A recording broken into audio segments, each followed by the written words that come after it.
محمد اللهم أهل بيته الطيبين الطاهرين المعصومين ولعنة الله على أعدائهم أجمعين. أما بعد فقد قال الله سبحانه تبارك وتعالى في كتابه الحكيم وقوله الحق. بسم الله الرحمن الرحيم. يا أيها الذين آمنوا أطيعوا الله وأطيعوا الرسول وأولي الأمر منكم. صدق اللهم صل على محمد وآل محمد. شب شہادت محمد تقی علیہ السلام ہے. آپ تمامی حضرات کی خدمت میں تسلیت اور تعزیت عرض کرتا ہوں. قرآن مجید کی جس آیہ مبارکہ کو سرنامِ سخن قرار دیا ہے اس میں اللہ صاحبان ایمان سے 3 طرح کی اطاعت اور پیروی کا مطالبہ کر رہا ہے.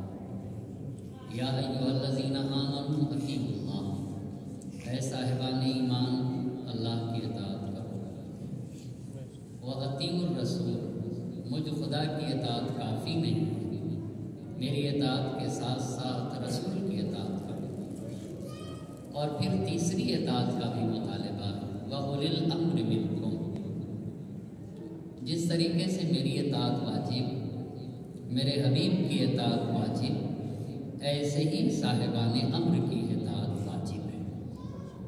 جابر ابن عبداللہ انصاری نے اس آیہ کریمہ کے نازل ہونے کے بعد نبی گرامی سے پوچھا کہ اللہ کے نبی، ہم اللہ کی اطاعت کو سمجھتے ہیں اور ہمارے لیے یہ بات بھی واضح ہے کہ آپ اللہ کے رسول ہیں، آپ کی بھی اطاعت کرنا ہوگا، لیکن آپ یہ بتائیے وہ اولی الامر کون لوگ ہیں جن کی اطاعت بالکل ویسے ہی واجب ہے جیسے اللہ اور رسول کی اطاعت واجب ہے. تو اللہ کے نبی نے ارشاد فرمایا، یا جابر ہم ائمۃ المسلمین من بعدی، ہم خلفائی، میرے بعد ہونے والے میرے جانشین ہیں، میرے بعد آنے والے مسلمانوں کے امام ہیں. اولہم علی ثم الحسن ثم الحسین ثم علی ابن الحسین ثم محمد ابن علی ثم جعفر ابن محمد ثم موسیٰ ابن جعفر ثم علی ابن موسیٰ ثم محمد ابن علی ثم علی ابن محمد ثم محمد ابن علی ثم حسن ابن علی ثم سمیعی و کنیجی. اپنے 12 جانشین کے نام بتائے. میرا پہلا جانشین علی ہے، اس کے بعد حسن ہے، اس کے بعد حسین ہے، اس کے بعد علی ابن الحسین زین العابدین علیہ السلام ہے، اس کے بعد امام باقر، اس کے بعد جعفر صادق، اس کے بعد موسی کاظم، اور ان کے بعد علی رضا علیہ السلام، اور ان کے بعد محمد تقی علیہ السلام ہے. اور 10ویں کے لیے علی نقی، 11ویں کے لیے امام حسن عسکری. اور جب 12ویں جانشین کی بات کہی تو کہا کہ میرا جو 12واں جانشین ہوگا اس کا اسم گرامی وہی ہے جو میرا نام نامی ہے. یعنی اگر نبی پاک کو محمد مصطفیٰ صلی اللہ علیہ وآلہ وسلم کہا جاتا ہے تو نبی کا جو نام ہے وہی آپ کے 12ویں جانشین کا نام ہے. اور نبی پاک کی جو کنیت، نبی پاک کو ابو القاسم کہا جاتا ہے، تو 12ویں جانشین کی بھی کنیت یہی ہوگی. نبی پاک کے جانشینوں میں سے 9ویں جانشین کی گفتگو ہے، لیکن 9ویں امام پہ گفتگو کرنے کے لیے میں مناسب سمجھوں گا کہ گفتگو کو خلاصہ کروں اور 8ویں امام سے شروع کروں. اور 8ویں امام سے شروع کرنے سے پہلے اتنا بتانا ضروری سمجھوں گا کہ جس جوار میں ہم ہیں یہ کریم اہل بیت فاطمہ بنت موسیٰ بن جعفر سلام اللہ علیہ کا جوار ہے. اللہم صلی علی محمد وآل محمد. ہمارے 7ویں امام، اب اس پہ تھوڑے سے توجہ کرنے کی ضرورت ہے تاکہ میں مختصر وقت میں اپنے 9ویں امام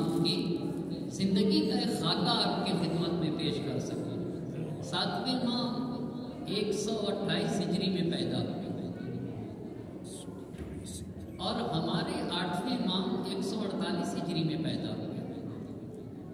معصوم قم سلام اللہ علیہ 173 ہجری میں پیدا ہوئے. غور سے سننے کی بات ہے.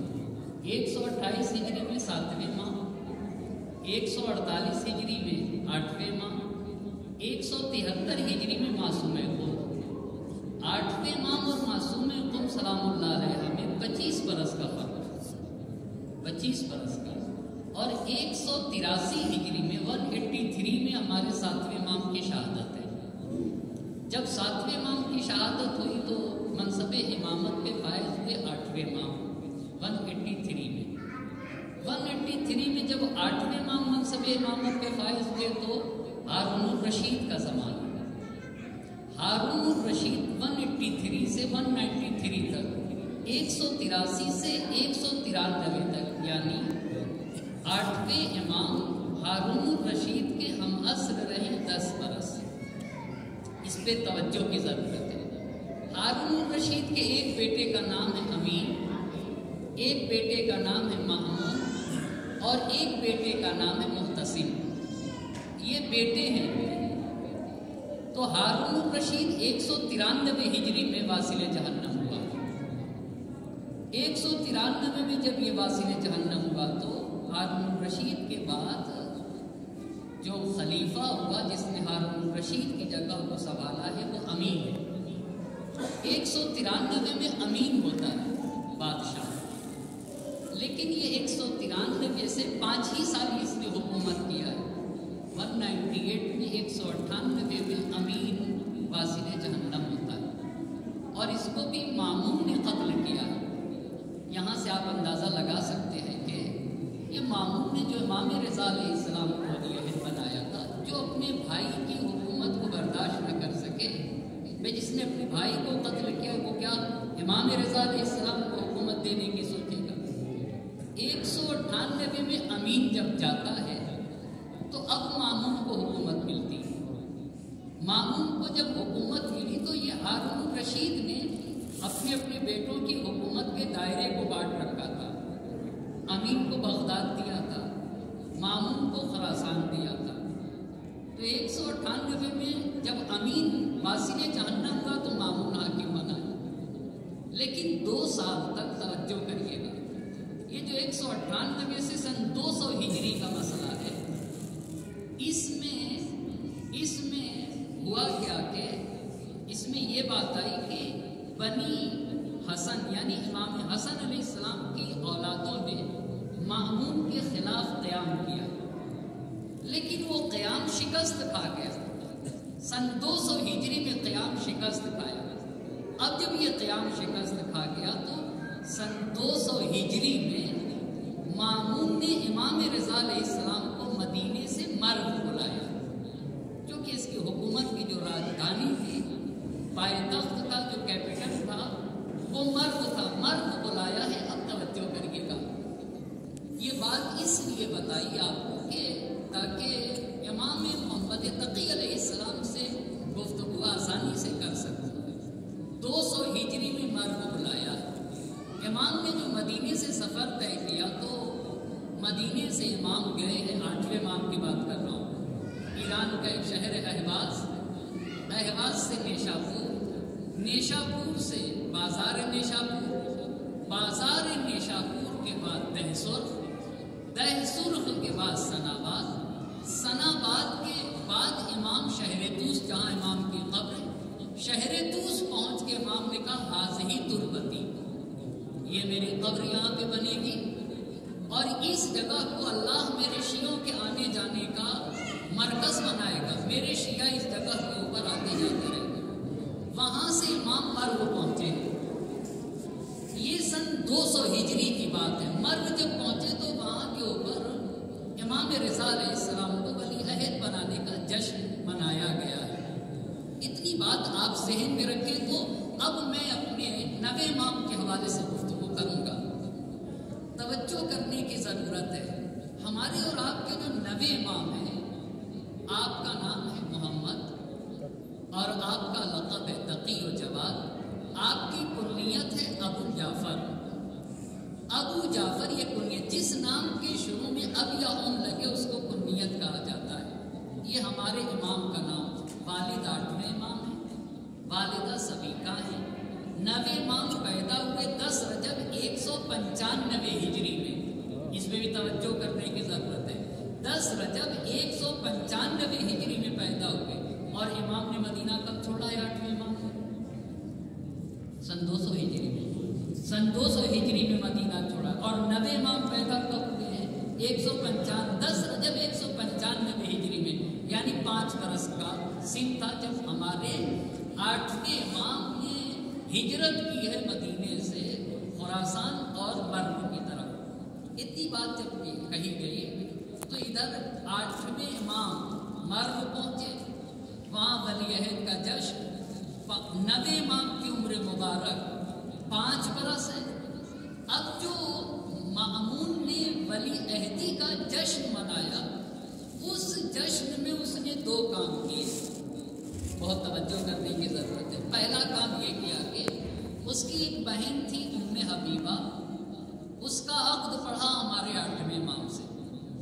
اسی ولی عہدی کے جلسے میں اپنی بہن کی شادی کی 8ویں امام سے، اور مامون کی ایک بیٹی ام الفضل، اس کا رشتہ طے کیا 9 امام سے، یعنی شادی بہن کی 8ویں امام سے کی، بیٹی کی نسبت بیٹی کو منسوب کیا ہے 9 امام سے۔ ایک ایک بات پہ توجہ کرتے جائیے گا، یہ کیوں کیا تھا اس نے، اس پہ میں گفتگو نہیں کروں گا، وگرنہ بات تو یہ اس لیے کیا تھا تاکہ اہل بیت کے چاہنے والوں کو اپنی طرف کر سکے، لوگوں کو یہ بتا دے کہ بھائی ہم امام رضا سے محبت کرتے ہیں، ہم اہل بیت سے الفت کرتے ہیں، لہٰذا مأمون کو شیعوں کو مأمون سے کوئی دشمنی نہ رہے۔ اتنی بات یہ ہوئی کہ بنایا بھی اس لیے تھا ولی عہد، اور شادی بھی اس لیے کی تھی تاکہ مکمل طریقے سے امام رضا علیہ السلام کو کنٹرول کر سکے۔ لیکن جب اس نے دیکھا کہ بھائی صاحب ولی عہد بنانے کے بعد بھی امام رضا علیہ السلام رسول خدا کے جانشین ہونے کے ساتھ ساتھ تمام اپنے انہی امور کو انجام دے رہے ہیں جو نبی کے جانشین کو انجام دینا چاہیے، تو اس نے دیکھا کہ بھئی یہ تو خطرے کی بات ہے۔ تو امام رضا علیہ السلام کو زہر دلوایا، اور امام رضا علیہ السلام کی شہادت واقع ہو جاتی ہے۔ امام رضا علیہ السلام کی شہادت 203 ہجری میں، اور ادھر ہمارے 9 امام کی عمر مبارک 8 برس کے قریب ہو جاتی ہے۔ پر مأمون بیٹھا ہے خراسان میں، امام رضا علیہ السلام کی شہادت ہوئی، شہر طوس میں امام رضا علیہ السلام کو دفن کیا گیا، اور امام تقی علیہ السلام مدینے میں ہیں، اور ولی عہدی کے جلسے میں یہ کہہ چکا تھا کہ اپنی بیٹی ام الفضل کی شادی امام جواد سے کریں گے۔ اب امام جواد علیہ السلام کا مدینے سے پہلا سفر ہوگا عراق کی طرف۔ کس نے بلایا عراق میں؟ عراق میں کس نے بلایا ہے؟ مامون نے۔ سوال یہ کہ مامون تو خراسان میں ہے، عراق میں کیوں بلایا اسے؟ بھائی مامون تو خراسان میں، عراق میں کیوں بلایا اسے؟ امام کو عراق میں اس لیے کہ امام رضا علیہ السلام کی شہادت کے بعد مامون خراسان سے بغداد چلا گیا، اس لیے امام رضا علیہ السلام امام تقی علیہ السلام کو مامون نے بغداد میں بلایا۔ اچھا، اب جب وہ بغداد میں بلانے کی پلاننگ کی تو بنی عباس نے کیا کام کیا تھا؟ بنی عباس نہیں چاہتے تھے کہ مامون اپنی بہن کی شادی امام رضا سے کرے گا، اور بنی عباس یہ بھی نہیں چاہتے تھے کہ مامون امام رضا علیہ السلام کو اپنا ولی عہد بنائے۔ اسی لیے امام رضا کی شہادت کے بعد مامون نے اپنے بھائی معتصم کو اپنا ولی عہد بنایا۔ تو بنی عباس کو یہ ہوا کہ بنی عباس کو یہ ہوا کہ مامون ہماری باتوں کو مان رہا ہے۔ بنی عباس کے ہاں ایک اور بات رائج تھی کہ وہ کالے کپڑے پہنتے تھے بنی عباس، اور جب امام رضا علیہ السلام ولی عہد بنے تو امام رضا علیہ السلام نے کالے کپڑے کو ہٹا کے ہرا کپڑا رائج کیا۔ مگر امام رضا علیہ السلام کی شہادت کے بعد پھر بنی عباس نے مامون سے کہا کہ ہماری پرانی روایت کو زندہ ہونا چاہیے۔ پرانی روایت کیا تھی بنی عباس کی؟ پھر ہم کالا کپڑا پہنیں گے، یہ بھی ہو گیا۔ تو وہ یہ سمجھنے لگے کہ مأمون ہمارے اختیار میں آ گیا۔ اب جب مأمون نے نویں امام کو مدینے سے بغداد کو لانا چاہا تو بنی عباس سامنے آ کر کہنے لگے کہ دیکھیے ہم راضی نہیں تھے جو آپ نے امام رضا علیہ السلام کے ساتھ ام حبیبہ کی شادی کی، ہم تھوڑی دیر کے لیے مان لیتے ہیں، بہت توجہ کرنے کی ضرورت ہے، ہم تھوڑی دیر کے لیے مان لیتے کہ امام رضا علیہ السلام صاحب کمال تھے، صاحب فضل تھے، مگر آپ ایک بچے کو اتنی زیادہ اہمیت دیتے، بڑے بڑوں پر آپ اسے ترجیح دیتے، تو وہاں کے اوپر مامون نے کہا کہ تمہیں کیا معلوم یہ کم سن ضرور ہے، مگر خدا کی قسم اپنے کمالات میں پورے کے پورے اپنے باپ کے جانشین ہیں، مکمل جانشین ہیں اپنے والد کے۔ میں آپ سے پوچھنا چاہوں گا یہ جو بغداد میں مناظرہ ہوا تھا کس بات کا مناظرہ تھا؟ یہ کس بات کا مناظرہ تھا؟ مناظرہ کسی بات کا نہیں تھا، مناظرہ صرف اس بات کا تھا کہ اہل بیت کا چھوٹا اور بڑا فرق نہیں کرتا، یہ وہاں سے سیکھ کے آتے، اور مناظرہ اس بات کا تھا کہ ابو جعفر تمام فضائل و کمالات میں اپنے والد کے مکمل جانشین ہیں۔ آپ کو پتہ ہے جب ام الفضل سے شادی کی بات کہی ہے بنی عباس سے، تو بنی عباس نے جب اعتراض کیا تو مامون نے کہا اخترتہ لتبریدہ علی کافۃ اہل الفضل فی العلم والفضل مع صغر سن۔ تمہیں پتا ہے ابو جعفر چھوٹے اور کم سن ضرور ہے، مگر جتنے صاحبان فضل ہیں ہر ایک سے افضل ہے ابو جعفر، یعنی امام محمد تقی علیہ السلام علم و فضل میں ہر ایک سے افضل ہے۔ اتنے ہی نہیں ہمارے نویں امام محمد تقی علیہ السلام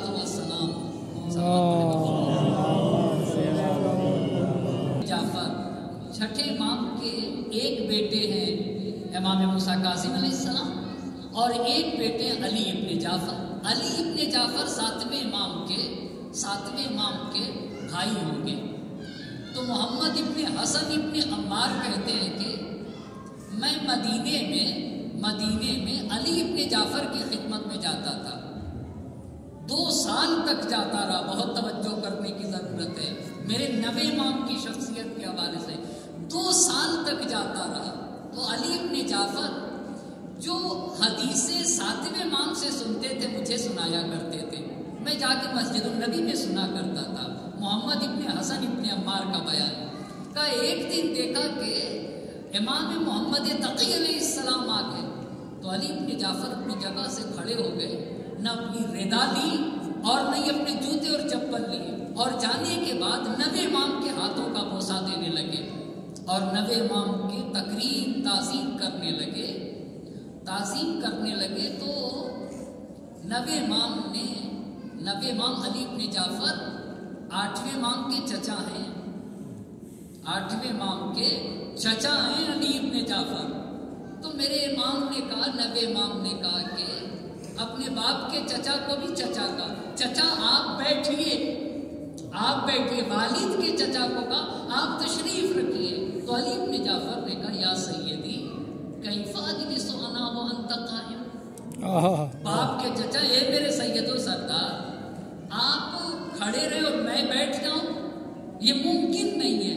فلما رجع علی بن جعفر الى اصحابہ جعل اصحابہ یوبخونہ ویقولون، جب علی ابن ابی جعفر اپنے ساتھیوں کے پاس گئے تو ان کے ساتھی مذمت کرنے لگے، انت ام ابی وانت تفعل به هذا الفعل، آپ ان کے بابا کے چچا ہیں اور ان کا اتنا احترام کر رہے ہیں، ان کے بابا کے چچا اور آپ ان کا اتنا زیادہ احترام کریں۔ تو علی ابن جعفر نے کہا اس کو تو اذا کان اللہ قبض علی لحیتہ لم یؤہل هذه الشیبہ واہل هذا الفتى، بہت توجہ، ووضعه حیث وضعہ، انکر فضلہ علی بن جعفر نے کہا خاموش رہو، خاموش رہو، تم کیسی باتیں کرتے ہو؟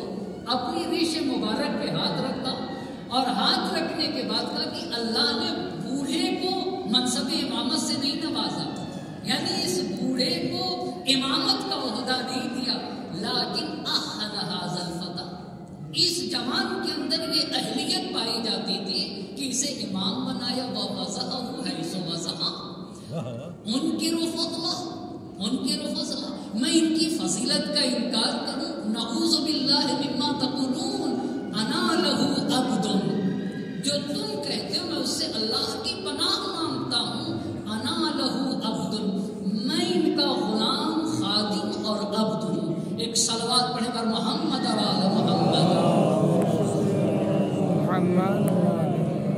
تو پہلا سفر 8 برس کا سن بغداد میں مامون نے بلایا۔ کیوں بلایا تھا؟ کیوں بلایا تھا؟ اس لیے کہ بنی عباس یہ کہہ رہے تھے کہ آپ چھوٹے کو بڑے پہ ترجیح دیتے ہیں، تو اس نے کہا آپ کو بتائیں مامون کے لیے علماء کے الفاظ ہیں، کان یعد من کبار الفقہاء، خود یہ فقیہ شمار کیا جاتا تھا مامون، پڑھا لکھا انسان، اس کا فیصلہ کافی ہوتا تھا۔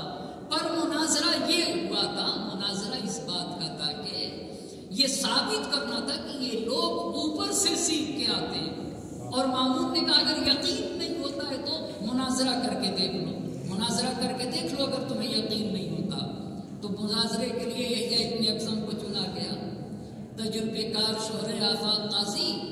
بتائیے ایک طرف اتنا بڑا قاضی اور ایک طرف ظاہری اعتبار سے دیکھیے نا ایک کم سن بچہ، ایک کم سن بچہ۔ مامون نے جو مسند بچھائی تھی اپنے پہلو میں بچھائی تھی اپنے مام کی، اور یحییٰ سامنے بیٹھا اور اتنا زیادہ مجمع آیا۔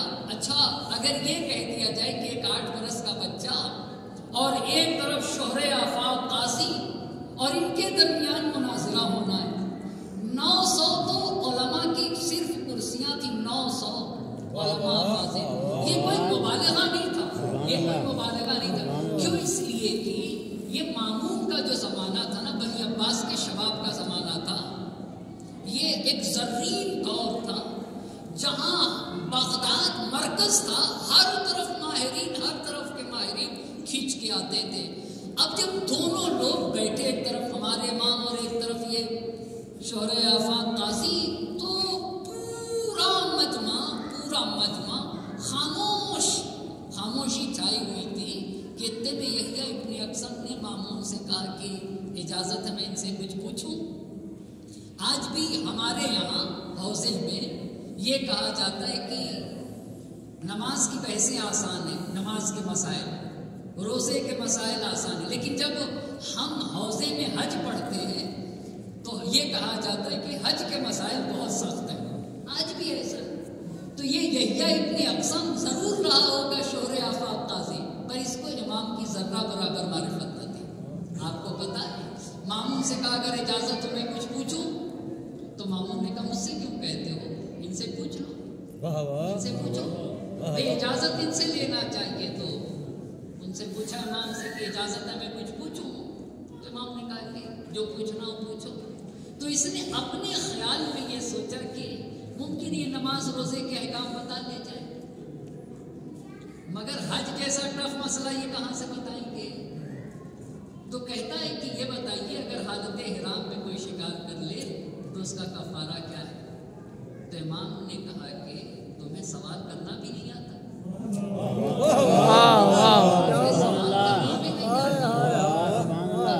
تم کیسے ہو، کیسے قاضی ہو، تمہیں اتنا بھی نہیں آتا، سوال کیسے کیا جاتا ہے؟ کائنات کے مولا نے کہا السؤال نصف العلم، میرے امام نے کہا تکلموا تعرفوا، بولو پہچانے جاؤ گے، ان المرء مخبوء تحت لسانہ، ہر انسان اپنی زبان تلے چھپا ہوا ہے۔ کہا تمہیں تو سوال کرنا ہی نہیں آتا۔ یہ بتاؤ کہ تم کہہ رہے حالت احرام میں، یہ بتاؤ شکار کرنے والے نے حرم کے اندر شکار کیا تھا یا حرم کے باہر؟ ایک دائرہ حرم۔ یہ بتاؤ کہ جان بوجھ کے کیا تھا یا غلطی سے کیا تھا؟ یہ بتاؤ بالغ تھا یا نابالغ تھا؟ یہ بتاؤ عمرے کا احرام پہنے ہوئے تھا یا حج کا احرام؟ یہ بتاؤ پرندہ تھا یا غیر بتاؤ رات کی تاریکی میں شکار کیا تھا یا دن کے اجالے میں شکار؟ اتنی شکیں کھول دی کہ چہرے پہ پسینے آنے لگے تو مامون نے دیکھا کہ اب زیادہ رسوائی اچھی نہیں ہے، اس لیے کہ پڑھا لکھا انسان سمجھ جائے گا، اتنی شکیں کھول دیا۔ یہ کہہ رہے تھے حالت احرام میں تو مامون نے وہی کے اوپر آج ہی مطالعہ کر رہا تھا، کہنے لگا دیکھا میں کیا کہہ رہا تھا، مجمع سے کہہ رہا تھا، کیا کہہ رہا تھا مامون کیا کہہ رہا تھا، یہاں کے چھوٹے اور بڑے فرق نہیں کرتے۔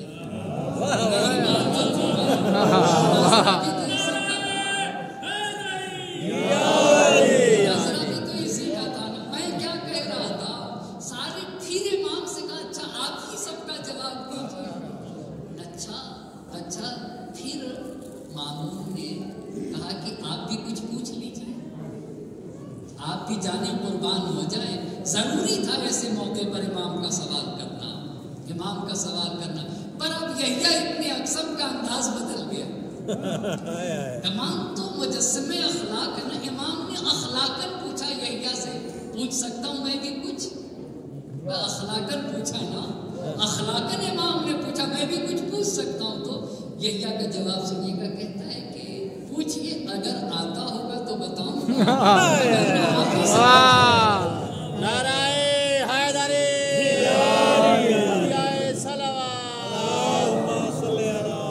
اب امام نے دو باتیں بتا دی، سوال کرنے کا سلیقہ بھی۔ امام نے ایک سوال پوچھا،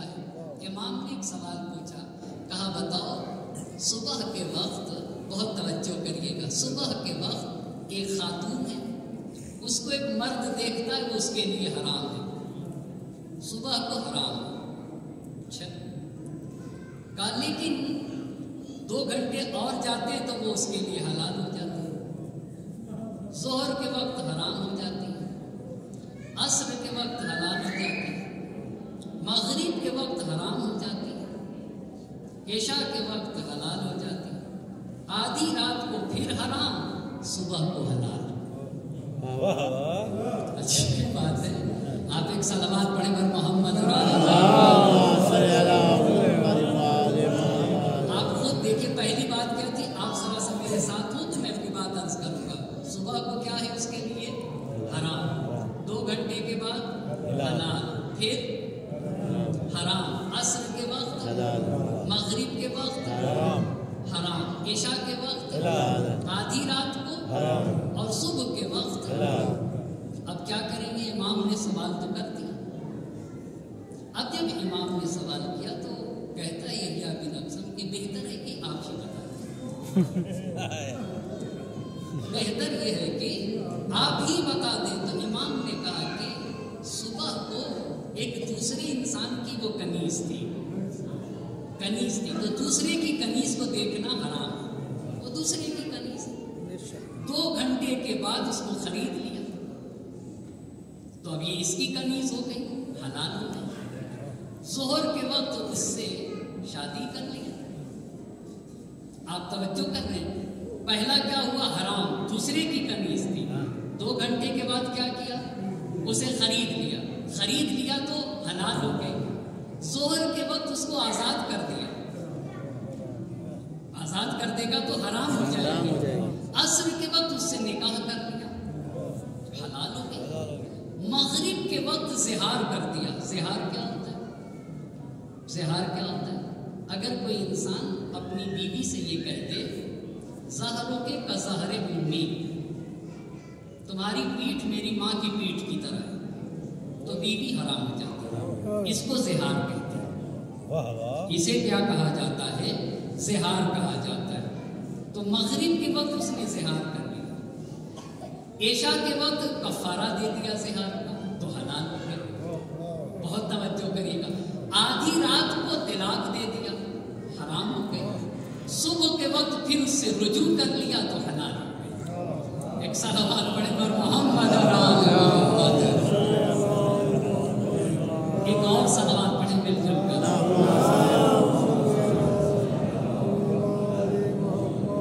جب امام نے یہ سارے جواب دے دیے، پھر مامون کھڑا ہو کے اپنی جگہ پہ کہا دیکھا میں کیا کہہ رہا تھا، یہ قدرت کے یہاں سے سیکھ کر آتے۔ اب میری بات کے اوپر یقین ہوا، اسی مناظرے میں اپنی بیٹی کا عقد پڑھ دیا، اسی مناظرے میں عقد پڑھا اور یہ ثابت کر دیا کہ یہاں کے لوگ فضل و کمال میں فرق نہیں کرتے، یہ اپنے والد کے مکمل جانشین ہیں۔ عقد پڑھا اور یہ جو ہم اور آپ عقد نکاح میں جو خطبہ پڑھتے ہیں وہ وہی خطبہ ہم پڑھتے ہیں آج بھی جو ہمارے امام نے وہاں خطبہ پڑھا تھا، مگر جانے قربان ہو جائیں، نبی امام کو یہ سمجھ رہا تھا کہ بچے ہیں۔ آپ یہ بتائیے کوئی بادشاہ کا داماد ہو جائے تو محل میں جا کے رہے گا یا باہر رہے گا؟ محل میں رہے گا، مگر جانے قربان ہو جائے۔ بغداد میں مامون کے محل میں نہ رہے امام جواد، بغداد میں کرائے کا گھر لیا، 1 سال کرائے کے گھر میں رہے ہمارے امام۔ یعنی وہ یہ سمجھ رہا تھا کہ یہ کم سن ان کے اوپر کنٹرول کیا جا سکتا ہے اپنی بیٹی دے کر، مگر جانے قربان ہو جائیں۔ کیسے عمل سے عمل ملتا جاتا ہے۔ یہاں کے اوپر جب یہ فضیلت ثابت ہو جاتی تو 218 ہجری میں مامون واصل جہنم ہوتا ہے۔ کتنے میں؟ 218۔ اس کے بعد مامون کے بعد معتصم آتا ہے۔ جب معتصم آتا ہے تو معتصم کا پہلا سال ہے ابھی اس کی حکومت کا، کہ روایت کے الفاظ ہیں کہ پشت سجستان افغانستان کا ایک شہر ہے، وہاں کے ایک رہنے والا انسان، پشت سجستان افغانستان کا ایک رہنے والا انسان مکے میں حج میں نبی امام کے ساتھ ہوتا ہے، اور نبی امام کے ساتھ حج کرنے کے بعد نبی امام سے کہتا ہے کہ ہمارے ایریے کا جو گورنر ہے وہ آپ کا چاہنے والا ہے، اگر آپ اتنا لکھ دیں کہ اس کی مدد کرو تو میرا کام ہو جائے گا۔ تو امام نے پشت سجستان کے گورنر کو ایک بات لکھی، اس میں یہ بات لکھی، توجہ کرے گا۔ امام نے اس سے پوچھا تمہاری مشکل کیا ہے؟ کہا حکومت کی طرف سے اتنا ٹیکس آ گیا ہے کہ اگر میں ادا کروں تو میری زندگی تباہ و برباد ہو جائے گی، آقا میں ادا ہی نہیں کر سکتا، آپ اس گورنر کو اتنا لکھ دیں کہ وہ ٹیکس معاف کر دے۔ تو امام نے کہا کہ اچھی بات ہے، کہا آقا آپ کا چاہنے والا ہے، شیعہ ہے، آپ کا چاہنے والا ہے۔ امام نے لکھا کہ اما بعد انا حامل کتابی ھذا ذکر انکا مذہبا جمیلا، گورنر کو لکھا کہ یہ شخص جو خط لے کے جا رہا ہے یہ کہتا ہے کہ جو گورنر ہے وہ بڑے اچھے مذہب کا مالک ہے۔ عجیب بات آپ دیکھ رہے ہیں نا، ذکر انکا مذہبا جمیلا، عقیدہ اس کا بہت اچھا ہے، یعنی تشیع کی بات کرتا ہے۔ یہ کہتا ہے وہ شیعہ ہے، وہ ہمارا ماننے والا ہے، ہماری ولایت کا عقیدہ رکھتا ہے۔ اس کے بعد امام نے کہا اعلم ما الکا من عملک ما احسنت فی فاحسن الی اخوانہ۔ دیکھو اگر نیکی کرنا چاہتے تو اپنے بھائی کے ساتھ نیکی کرو، اپنے بھائی کے ساتھ احسان کرو۔ تو اب اس کا بیان ہے کہ امام کا خط لے کے پہنچا پشت سجستان کے گورنر کے پاس، 2 فرسخ کی دوری سے میرے احترام کے لیے کھڑا ہوا، اور آقا کا خط لے کے اس نے اپنی آنکھوں پہ لگایا، بوسہ دیا، امام کی تحریر پڑھی، اور تحریر پڑھنے کے بعد امام سے کہا کہ امام کی تحریر پڑھنے کے بعد اس شخص سے کہا کہ بتاؤ تمہاری کیا مشکل ہے؟ تو اس نے کہا کہ بھائی یہ میرا ٹیکس ہے، ہو سکے تو معاف کرو۔ تو اس نے دیوان منگایا اور پوری فائل غائب کر دی اور کہا جب تک میں گورنر رہوں گا تمہارے ساتھ نیکی کرتا رہوں گا۔ کیوں؟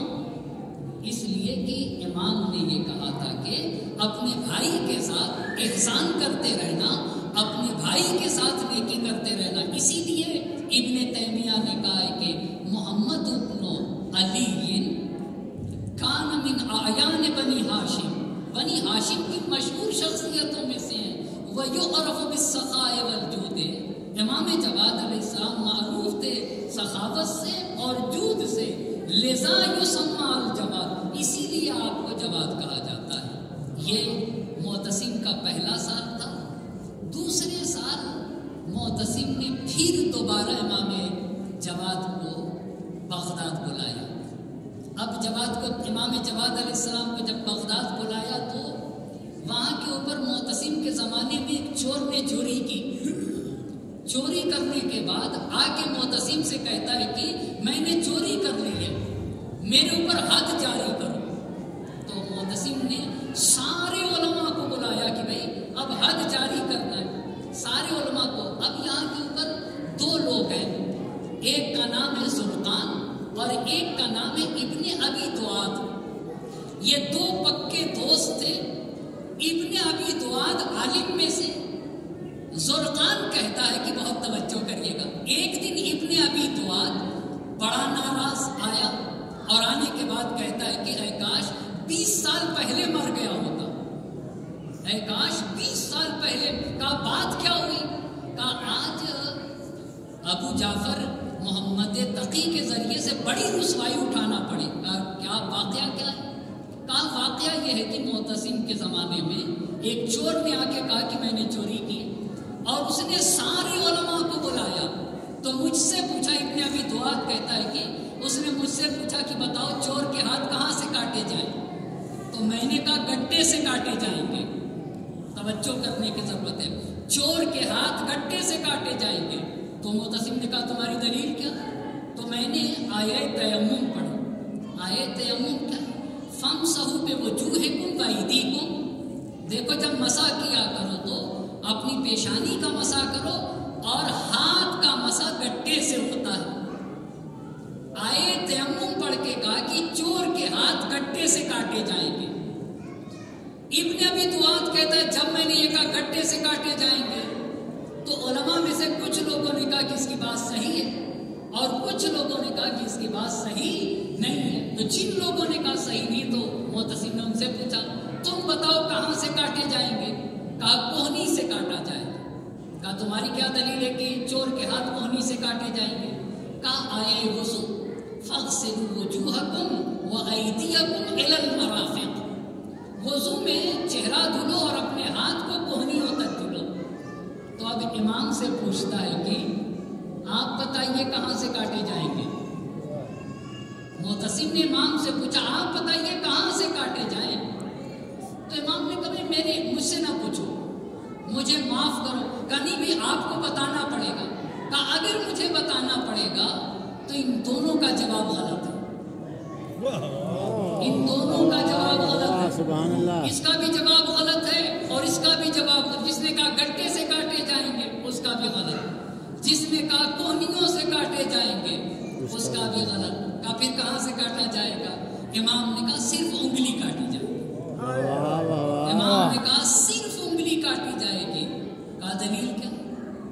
کہا اللہ کے نبی حضرت محمد مصطفیٰ صلی اللہ علیہ وسلم محمد کا نبی پاک نے فرمایا ہے کہ جب انسان سجدے میں جائے تو 7 چیزیں زمین پہ ہونا چاہیے. کتنی چیزیں؟ 7 چیزیں. ایک پیشانی, 2 ہاتھ کی ہتھیلی, 2 3 ہو گئے, دونوں گھٹنے, کتنے ہو گئے 5, دونوں انگوٹھے, 7 ہوئے کہ نہیں ہوئے؟ کہا یہ نبی نے فرمایا سجدے کی حالت میں یہ 7 اعضاء زمین پہ, دونوں ہاتھ کی ہتھیلی. یہ بتاؤ گٹے تک ہاتھ کٹ جائے گا تو ہاتھ کی ہتھیلی کہاں رہے گی؟ کوہنیوں سے ہاتھ کٹ جائے گا تو انسان سجدے میں ہاتھ کی ہتھیلی کہاں سے لائے گا؟ اس لیے انگلی کٹے گی کہ جب سجدے میں جائے تو دونوں ہاتھ کی ہتھیلی زمین کے اوپر رکھ سکے. اور خدا کا یہ فرمان ہے ان المساجد للہ. مساجد اسی کو مساجد کہتے ہیں. 1 2 3 4 5 6 7. مساجد کا مطلب یہ ہوتا ہے کہ جو چیز سجدے میں زمین پہ رکھی جائے. امام نے قرآن کی آیت پڑھی ان المساجد للہ فلا تدعوا مع اللہ احدا. یہ جتنے بھی سجدے میں چیزیں رکھی جاتی یہ سب اللہ کے لیے ہے اور جو اللہ کے لیے ہو اسے کاٹا نہیں جا سکتا. واہ واہ واہ واہ. جو چیز اللہ کے لیے ہو اسے کاٹا نہیں جا سکتا ہے. تو معتصم کو امام کی بات پسند ہے. کیوں نہ پسند آتی؟ کیوں نہ پسند آتی؟ جب پسند آ گئی تو امام کی بات کو قبول کرتے ہوئے چھوڑ کے انگلیاں کاٹی. انگلیاں تو کاٹ دی گئی، لیکن یہ ابن ابی دواد کو 3 دن کے بعد جا کر معتصم سے کہتا ہے کہ یہ جو 3 دن پہلے جلسہ ہوا تھا، آپ نے ابو جعفر کی بات کو مان لیا. آپ کو پتہ ہے حکومت کی بے عزتی ہو گئی، حکومت کی بے عزتی ہو گئی. شیعوں کو ایک دلیل مل گئی اپنے امام کی حقانیت کی، انہیں تو دلیل مل گئی، بس معتصم کو بہانے کی تلاش تھی. اور ادھر ام الفضل جو امام کی عقد میں تھی، یہ بھی بارہا معتصم کو خط لکھ کے شکایت کرتے تھے. بس ام الفضل امام کی شکایت کرتی تھی. ایک بار پوری دنیا میں امام کے علم کا شہرہ ہوا. امام مدینے میں رہتے تھے، پر جب بغداد میں جا کے مناظرہ کیا تو پوری دنیا میں میرے امام کے علم کا شہرہ ہوا. یہ تو تیسری بات، امام کے اخلاق کا پوری دنیا میں شہرہ ہوا. کتنا صاحب اخلاق انسان ہے یہ. بس ادھر ام الفضل نے شکایت کی، ایک بات. دوسری بات، امام کا علم پھیلا، لوگوں کو پتا چلا کتنا علم ہے. تیسری بات امام کے اخلاق کا. چوتھی بات، مامون کو جو شکست ہوئی وہ 5ویں بات ہے.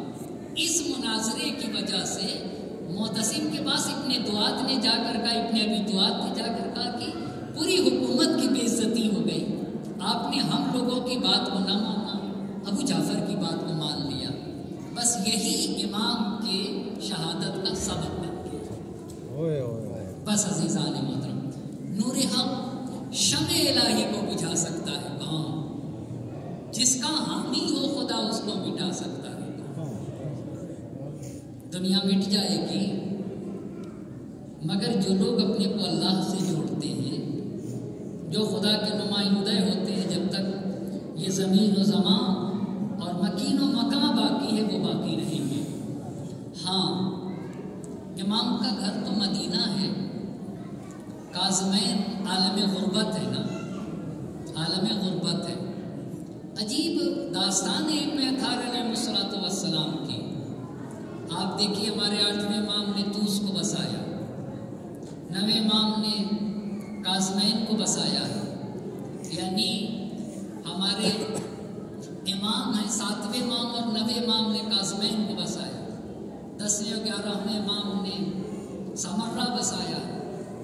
کچھ ہی امام ہیں مدینے میں، وہ بھی غربت کا عالم یہ ہے کہ ہاں قبریں تو ہیں مگر قبروں پہ سایہ نہیں، قبریں ہیں مگر قبروں پہ سایہ نہیں. گھر میں مگر کوئی گھر میں دفن ہو، اور پردیس میں جو ائمہ اطہار دفن ہیں ان کی قبروں پہ سایہ ہے، ان کی قبروں پہ سایہ ہے.